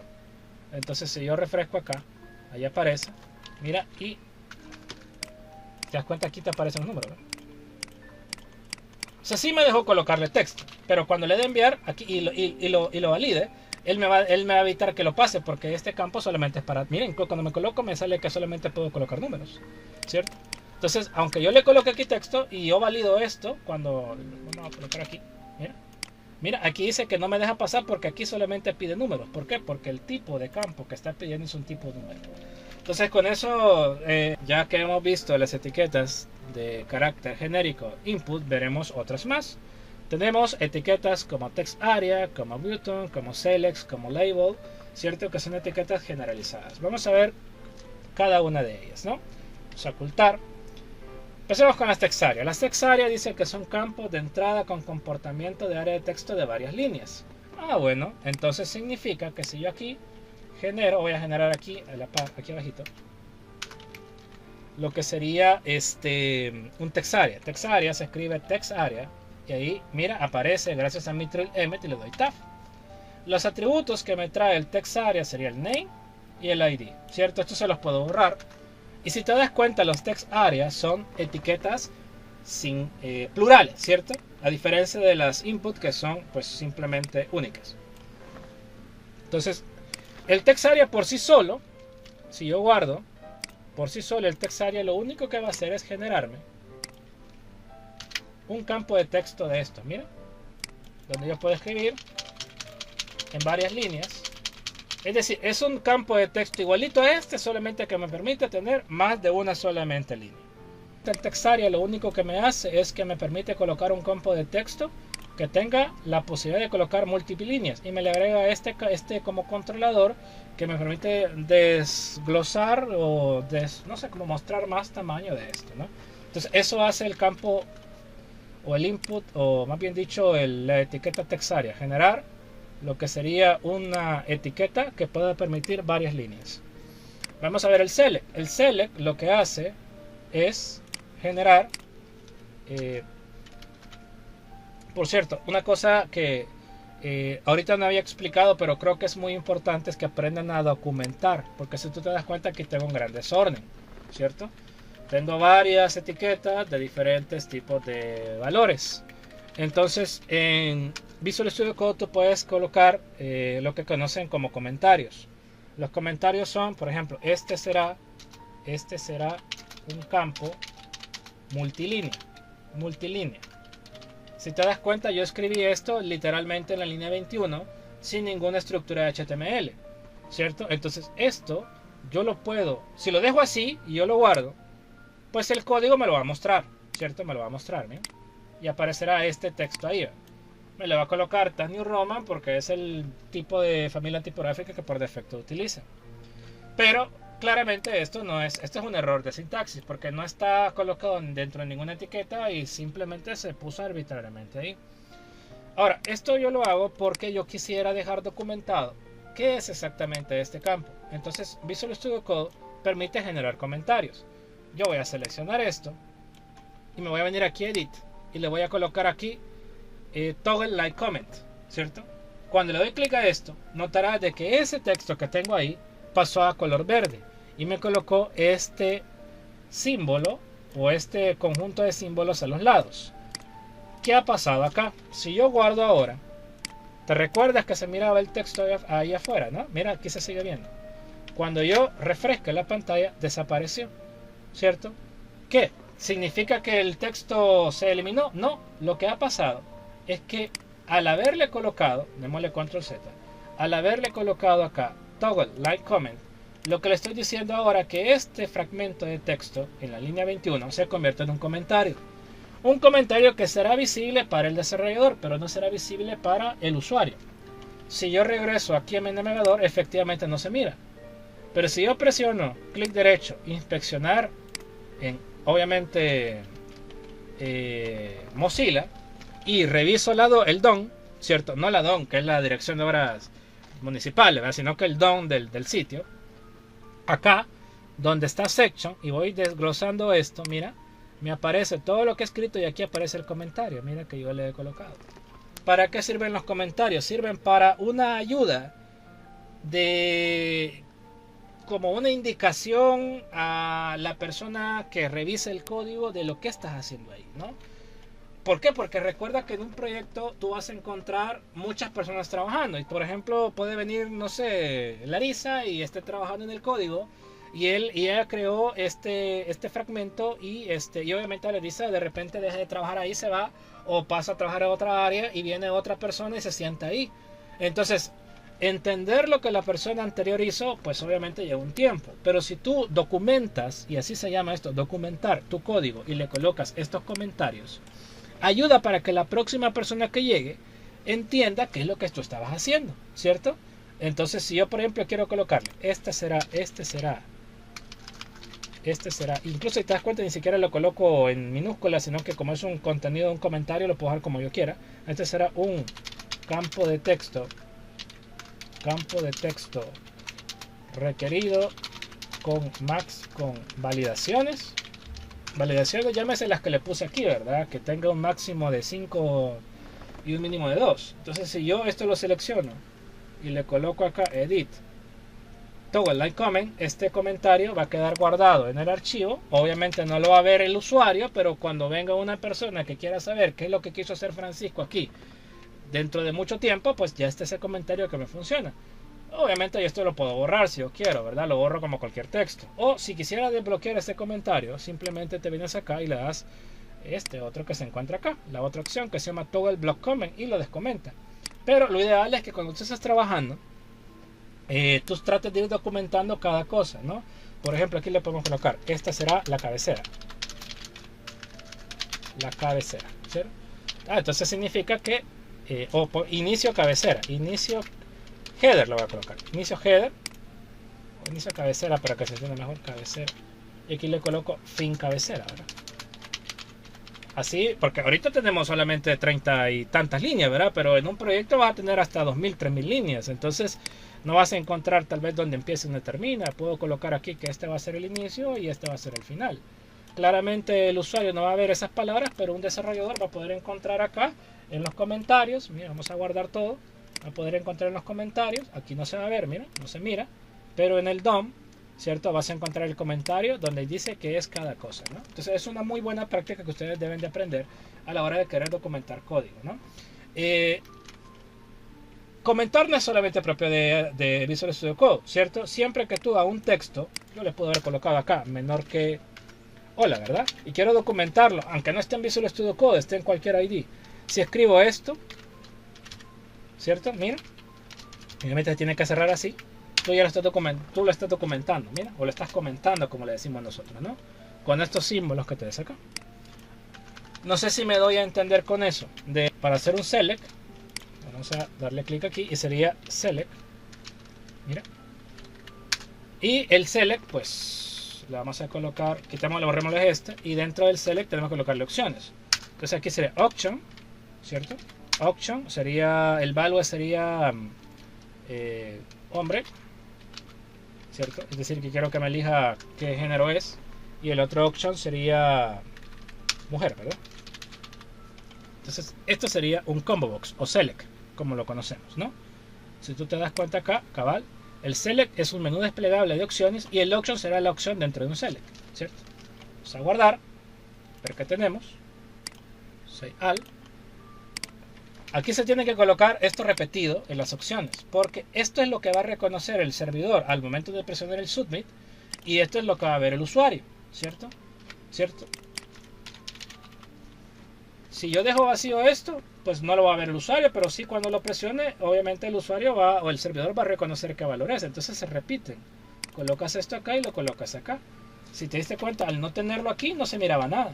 Ahora que lo tiene, mira, aquí hombre y aquí mujer, al guardarlo, ¿cierto? Veré ese listado, ¿cierto? Veré ese listado, control F5, y aquí aparece hombre y mujer, ¿ve? Este es un select, ¿cierto? Que me permite seleccionar cualquiera de los valores que yo tengo aquí definidos. Lo tenemos acá en la presentación.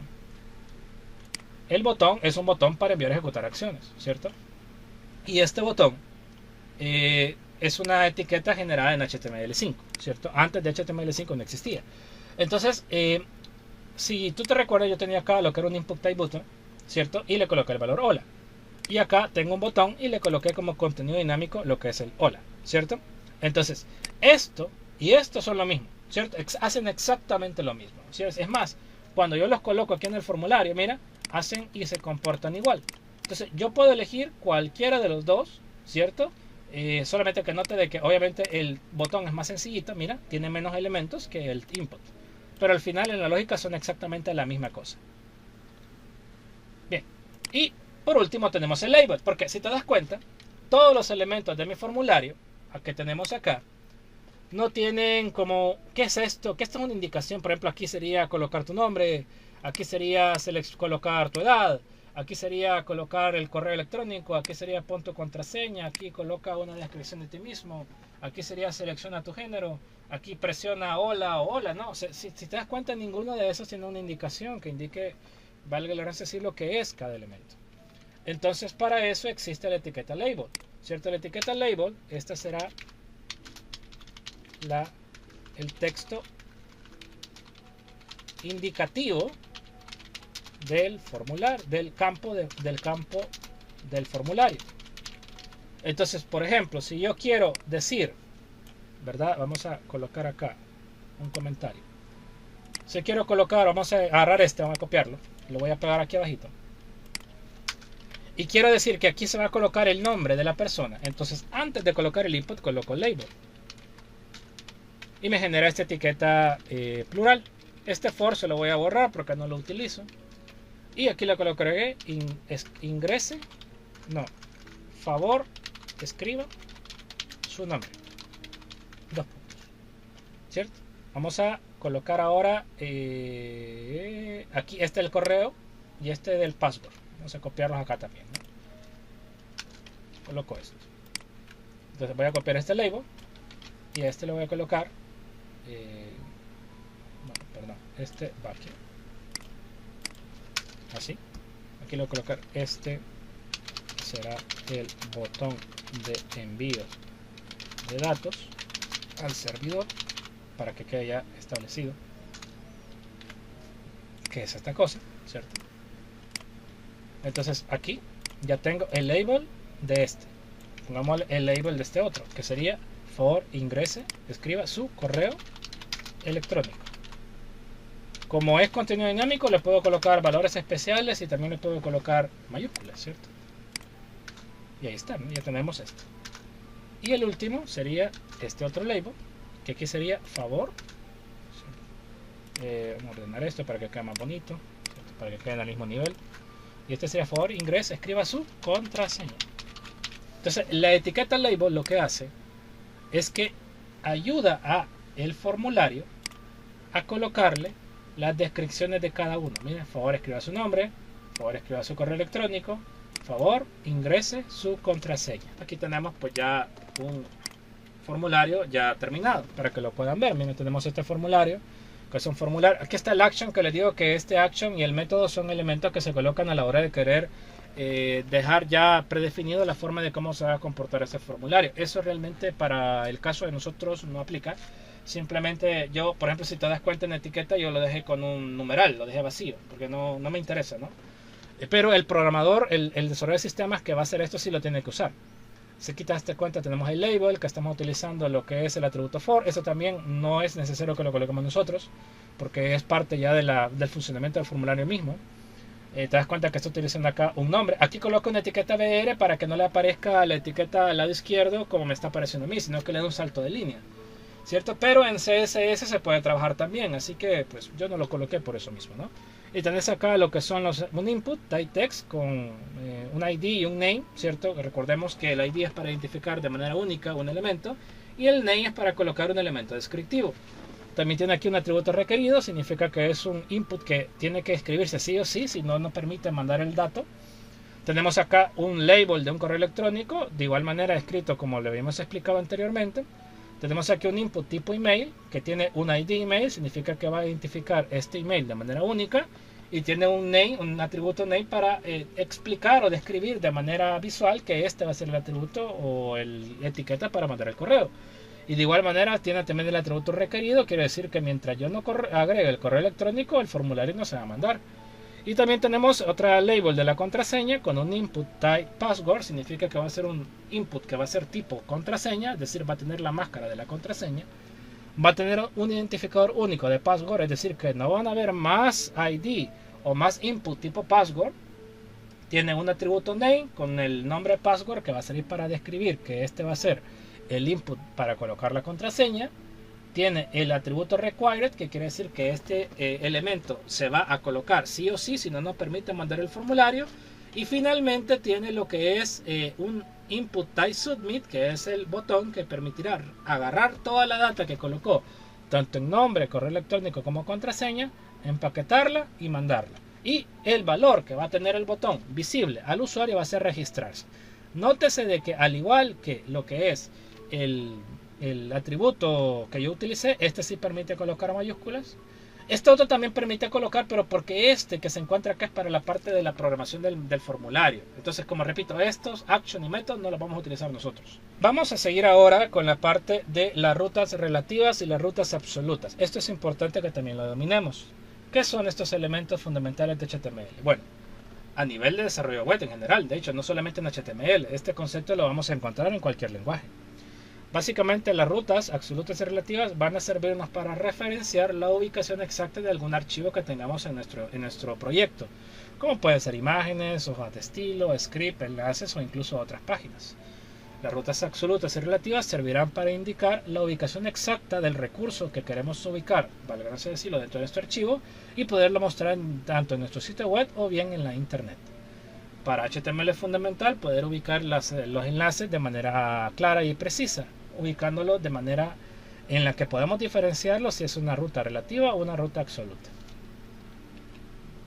Ahora, una ruta absoluta será específicamente la ubicación literal de la raíz del sistema o dominio donde se encuentra el objeto. La ruta relativa indica la posición del elemento basado en los directorios. ¿A qué me refiero yo con esto? Cuando tú entras dentro de lo que es tu servidor local, y recordemos que los servidores locales es una reinterpretación de cómo se miraría tu sitio ya montado en un servidor como GoDaddy o RapidGator, que son gestores de contenidos de servidores, de alojamiento de espacio en la nube. Entonces cuando tú entras acá y entras en la carpeta www, aunque tú estés viendo tu computadora, estés viendo acá tus archivos, realmente lo que esté dentro de la carpeta www representa la versión de un servidor que está alojado en un lugar X en el espacio, ¿cierto? De igual manera, si yo entro a la carpeta XAMPP y me meto acá en htdocs, lo que esté dentro de esta carpeta está en el contexto de un servidor. Es decir, aunque yo visualmente veo aquí arribita todo esto, cuando yo tengo arrancado mi servidor, como es el caso que tengo acá, él entiende que lo único que importa para este servidor, para OneServer o XAMPP Server, cual sea, va a ser lo que está acá. A él no le interesa todo lo que está antes de eso, sino que él entiende que el contexto de su funcionamiento está limitado a esta parte. Entonces, para entender la, digamos, distribución de carpetas, se utilizan las rutas relativas. Las rutas relativas conllevan a que yo pueda ir navegando. Por ejemplo, vámonos aquí a OneServer. www. Tengo aquí la carpeta de mi proyecto, ¿no? Tal como yo puedo ingresar acá, ¿cierto? Aquí está mi proyecto. Nótese que la pleca está el nombre del proyecto, pero antes del proyecto, en vez de que me aparezca acá, tal como me sale aquí, ¿verdad? Mira que me sale esto, voy a meter aquí. Me sale, esta es la ruta absoluta de mi carpeta, mira. Disco C, pleca, WAN64, pleca, www, pleca, CA06025. Esta es la ruta absoluta. Pero acá no veo esa ruta, mira, miro http://pleca localhost pleca CA06025. Se comió. O sea, en lugar de esto, me aparece esto acá, ¿cierto? Y si te das cuenta, la pleca va hacia la izquierda y aquí va hacia la derecha. Ahora, entendiendo eso, digamos que yo tengo acá mi archivito index, que de hecho es este que tengo acá. Y yo quisiera vincular una imagen que tuviera dentro de esta carpeta, ¿cierto? Entonces, yo lo que tengo que hacer aquí, a nivel de directorio, sería seleccionar este archivo, luego elegir a dónde quiero que se vaya a buscar la imagen, que sería esta carpeta, seleccionar la carpeta, darle doble clic, entrar en ella, y adentro de esta, pues claramente tendría que estar la imagen, ¿cierto? Entonces, para eso, aquí tenemos cómo se ejemplifican esas rutas. Vamos a ponerlo acá. La ruta absoluta, como dije, es la ruta literal que va a tener una imagen, ¿cierto? Ojo, aquí estoy utilizando una ruta absoluta, pero de una imagen, ¿cierto? No se vaya a confundir eso. ¿Por qué? Porque claramente yo no puedo colocar rutas de mi computadora, ¿cierto? Además, si estoy utilizando una computadora, perdón, un proyecto web que está en la nube, ¿no? Pero si tú te das cuenta, estoy colocando una ruta completamente literal de donde se encuentra. Esta imagen se coloca en la página www.ejemplo.com, dentro de la carpeta imágenes, estoy colocando literalmente la ruta que tiene que tener el objeto. Eso es una ruta absoluta.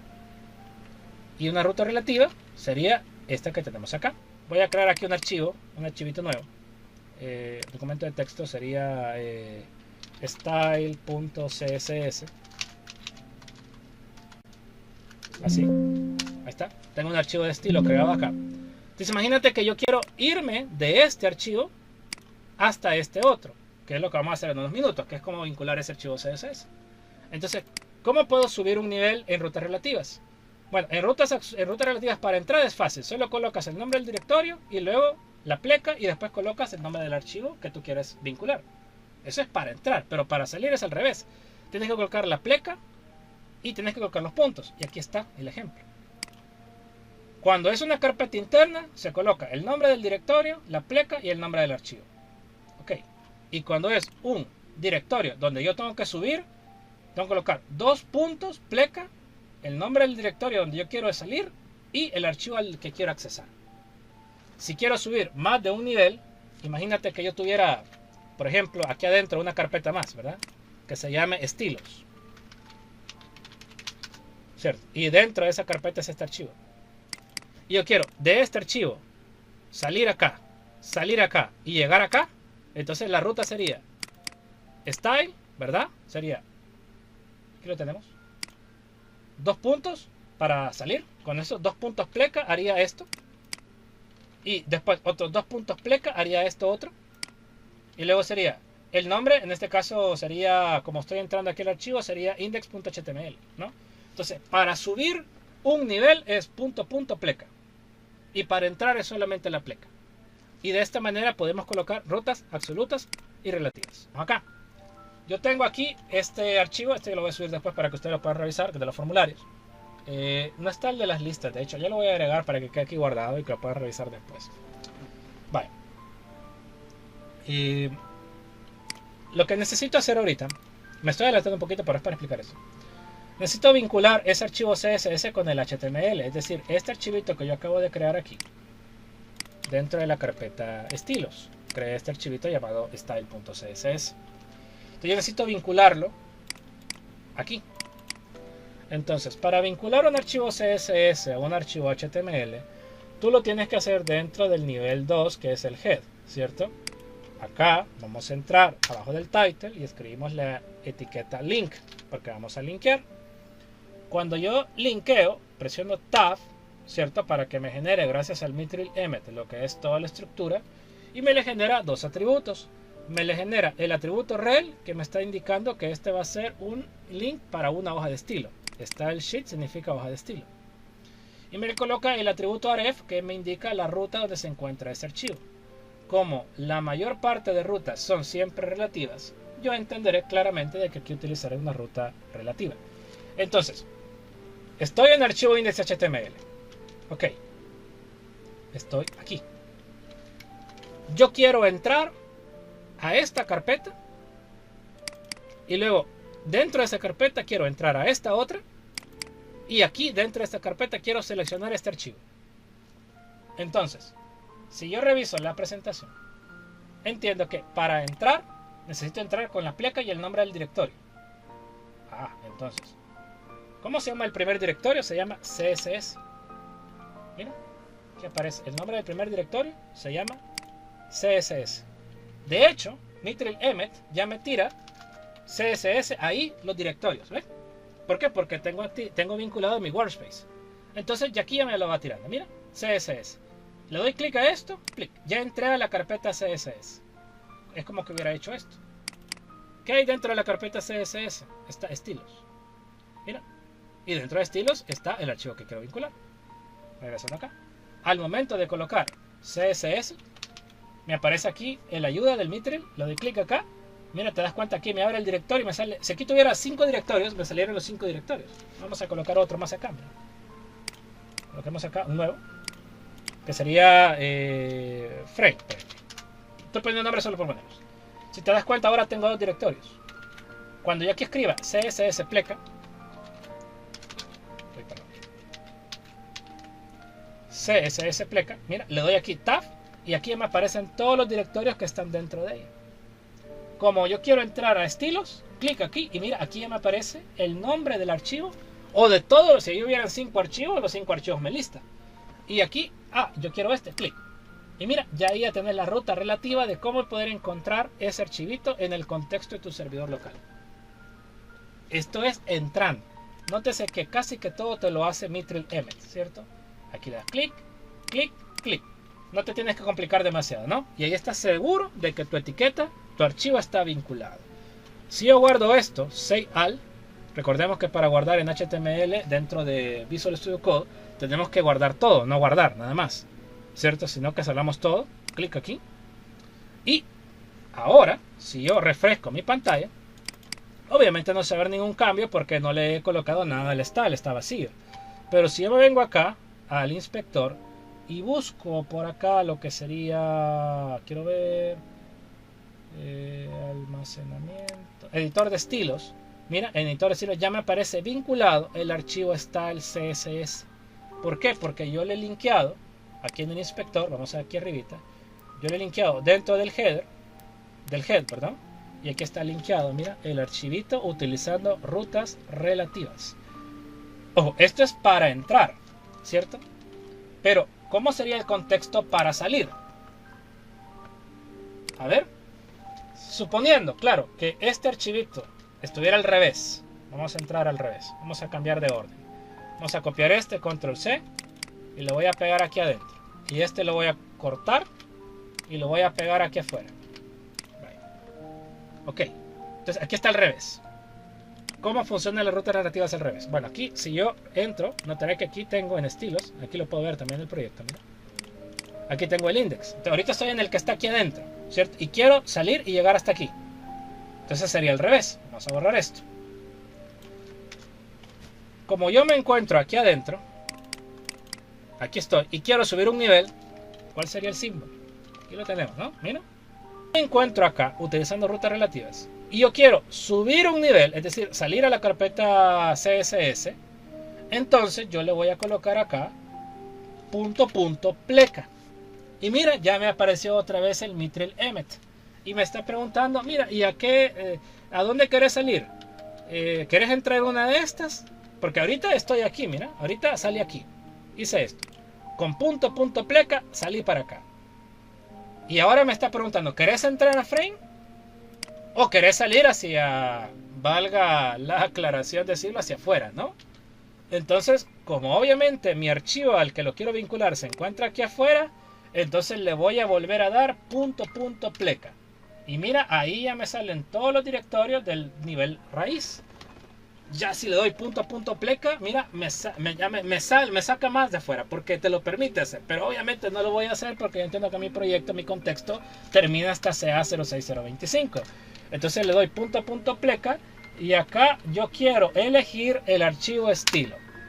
Y listo, ahí tenés la ruta relativa inversa de lo que sería el anterior ejemplo que hicimos, ¿cierto? En este que tengo acá, tengo para entrar. Y en este que tengo acá, tengo para salir. Para subir un nivel en un directorio en rutas relativas, se representa con pleca por cada nivel que tú querés ingresar. Quiere decir que si mi archivo index estuviera dentro de otra carpeta más, ¿cierto? Que sería esta, S, estuviera aquí adentro, entonces significa que acá le tendría que agregar otro pleca porque estaría subiendo un nivel más. Y eso es la lógica de las rutas relativas y las rutas absolutas, ¿cierto? Que ustedes pues pueden, como repito, revisar, ¿cierto? Ejemplo. Ahí si te das cuenta aquí me tira todos los documentos de lo que hemos estado haciendo, ¿no? Y listo, no hemos concluido con esta sesión. Sé que es una sesión bastante larga. Hemos aprendido cosas nuevas como lo es el HTML5, etiquetas como el main, el footer, el header, el section, el article, los H1, 2, 3, 4, 5, 6, el div y los atributos, así como también las reglas de XHTML que son importantes a la hora de querer crear nuestro sitio. Recomiendo que puedan practicar este ejemplo que hemos hecho y puedan seguirlo utilizando de la manera más versátil, empleando lo que son los servidores locales, ¿cierto? Porque eso me ayuda a mí a tener un mayor control del sitio, teniendo claramente establecido mi entorno de desarrollo que aprendimos a hacer la semana pasada. Les deseo una muy pero muy feliz tarde o muy feliz día, dependiendo de cuando vean este video. Gracias.